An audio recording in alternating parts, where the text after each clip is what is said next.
Hi swimmers， 那么从这一期开始呢，咱们来开始讲解自由泳。自由泳这个名词是从这个英文 freestyle 直接翻译过来的。原本自由泳呢叫 cross stroke， 爬泳，因为游进自由泳的时候，在水里就好像匍匐前进一样。但是后来因为赛制的问题，然后在 freestyle 这一项当中采取 cross stroke 爬泳的人越来越多，所以渐渐的 freestyle 自由泳也就成了这一个泳种泳姿的一个代名词。那么我相信正在看这个视频的很多同学们呢，有不少尝试过自己自学自由泳。那么请同学们回答一下，这个学习自由泳的第一步是什么？咱们打在公屏上我看一下。那么首先学习自由泳的第一个大的动作环节呢，就是自由泳的踢腿打腿。那么为什么呢？那么咱们都知道，在游泳的过程当中，良好的身体的姿态应该是一什么状态的？那么就是你的手、头、身子、屁股、腿、脚，整个这一条线拉成一个流线型，并且在水中，你的这一条线是可以和你的这个水面平行，贴近水面平行，这样的话是一个流线型，阻力很小的。划手是你自由泳的相当于技术的一个核心的部分，所以也就是说，如果其实你学会了划手了，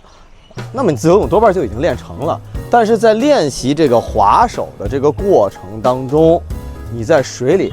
是无法保证一个良好的一个姿态和前进的一个惯性的，因为自由泳的初学者和新手，哪怕是有一定基础的业余爱好者，他都会面临一个问题，就是他自由泳划手的这个效率不够高。这个效率不高，那么你的这个前进的动力是不够的，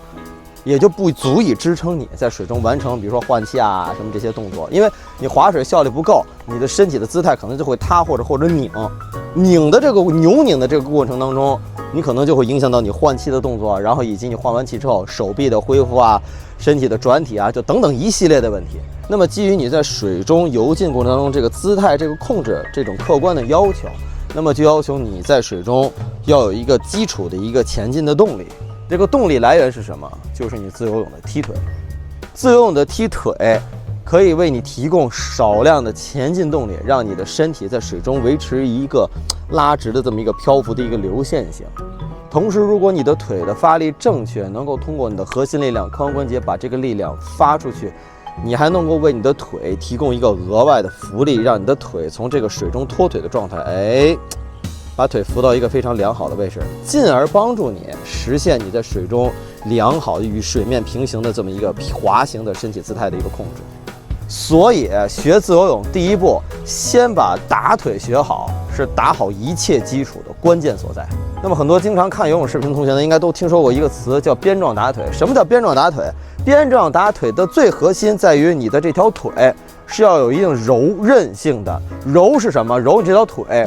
是带一点软度的。韧是什么？韧是你在这个柔的过程发力的时候，你这个腿还能从柔突然变成硬，就跟一条很软的一个钢尺的感觉一样，你在水里啪啪啪抽这个水的感觉。边状打腿，如果从物理上来解释这个动作的话，就是你的力量从你的这个髋关节，从你的屁股开始往前发，然后发完了之后，整个这个力量顺着你的腿，以你的腿为一个相对有柔韧性的柔软的一个媒介，它以机械波的形式沿着你的腿传导，最终你这个腿力量甩，啪，甩到你的脚尖儿，然后释放出去。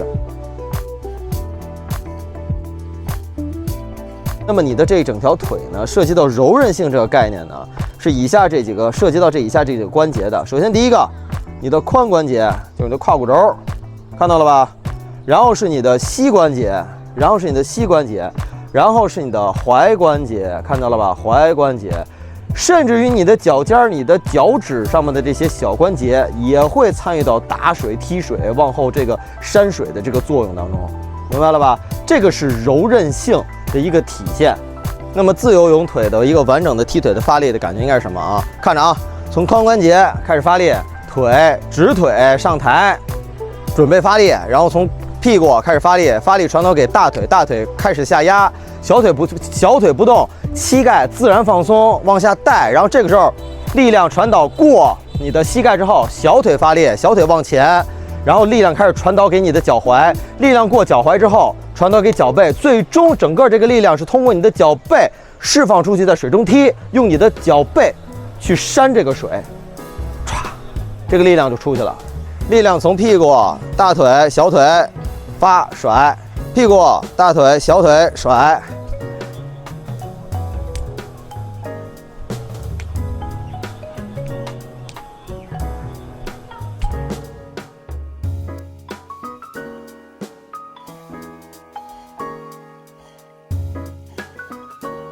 膝盖的弯曲不是主动的弯膝盖，而是在你发力的过程当中，它有一个先后顺序。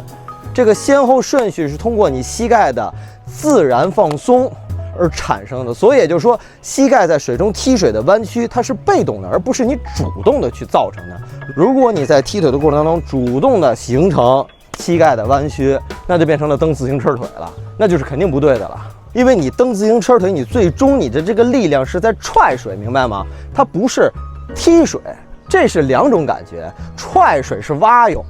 蛙泳为什么蹬腿蹬水能走水？是因为它的两条腿是一起收，然后在一起蹬水发力。它在蹬的过程当中，它有一个减阻的过程，也就是说，从蹬夹水结束到你下一次收腿这个时间区间范围内，我的腿是伸直的，我在水里是滑行的，我有惯性。自由泳的腿不能这么做，自由泳的腿是在交替打水。如果你交替打水，你在水里是跟蹬自行车一样的时候，你永远有一条腿在这儿收着，形成一个巨大的阻力。那你怎么能够实现你身体在水底的一个流线型的一个拉长？你看啊，是不是？如果你是蹬水的状态，你总有一条腿你是在收腿的，你是这个面的阻力是非常非常大的，好吧？自由泳腿的错误还有两大类，第一类是棍状腿，大腿小腿不动，它形成了一个通体的一个不可改变的钢体。那么这就不是鞭状打腿，这就不是机械波的传导了，明白吗？这就不是机械波的传导，这是什么？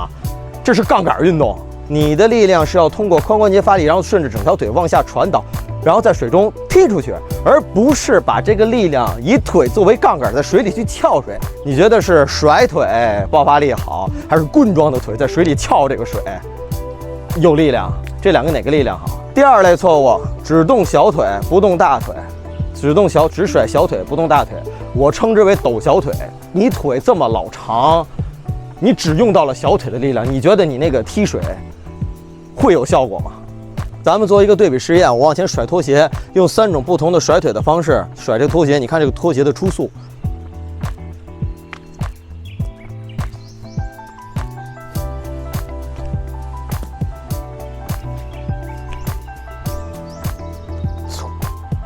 还有一种错误就是在水中勾着脚踢水，这脚直着踢水。